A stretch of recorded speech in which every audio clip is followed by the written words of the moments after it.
ದಫೇದಾರ್ Rajashekhar police ವಸತಿ ಗೃಹದಲ್ಲಿ ನೇಣು ಬಿಗಿದುಕೊಂಡು ಆತ್ಮಹತ್ಯೆ. ಬೆಳಗ್ಗೆ ಸುಮಾರು 11ರ ಸಮಯದಲ್ಲಿ ಘಟನೆ ಸಂಭವಿಸಿರುವ ಶಂಕೆ. ಈತನು ಕಳೆದ 3 ವರ್ಷಗಳಿಂದ ಮಂಚೇನಹಳ್ಳಿ ಠಾಣೆಯಲ್ಲಿ ಕೆಲಸ ನಿರ್ವಹಿಸುತ್ತಿದ್ದ. ಸುಮಾರು 45 ವರ್ಷ ಆಗಿದ್ದು ಜಂಗಮಕೋಟೆ ಮೂಲ ನಿವಾಸಿಯಾಗಿರುತ್ತಾನೆ. ಇನ್ನು ಈತನಿಗೆ 1 ಹೆಣ್ಣು ಹಾಗೂ 1 ಗಂಡು ಮಕ್ಕಳಿದ್ದರು. ಕುಟುಂಬದಲ್ಲಿ ಮನಸ್ತಾಪವಿದ್ದು ಆತ್ಮಹತ್ಯೆ ಮಾಡಿಕೊಂಡಿದ್ದಾರೆ ಎಂಬ ಶಂಕೆಯಾಗಿದೆ. ಘಟನೆ ನಡೆದ ತಕ್ಷಣ ಎಸ್ಪಿ ಕುಶಾಲ್ ಚೌಕ್ಸಿ ಭೇಟಿ ನೀಡಿ ಪರಿಶೀಲಿಸಿದರು.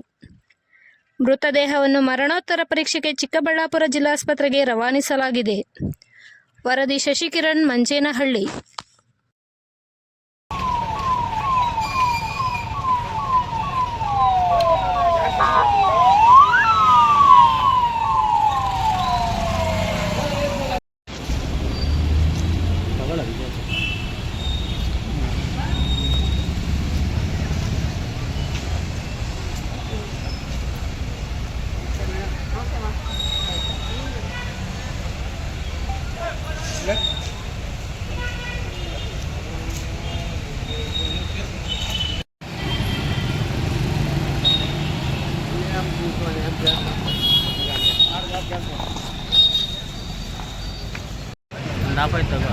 ಜೂಮ್ ಮಾಡ್ಕೋ.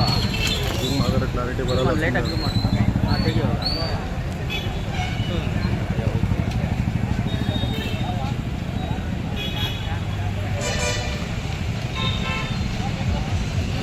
क्या भाई क्या फोन कर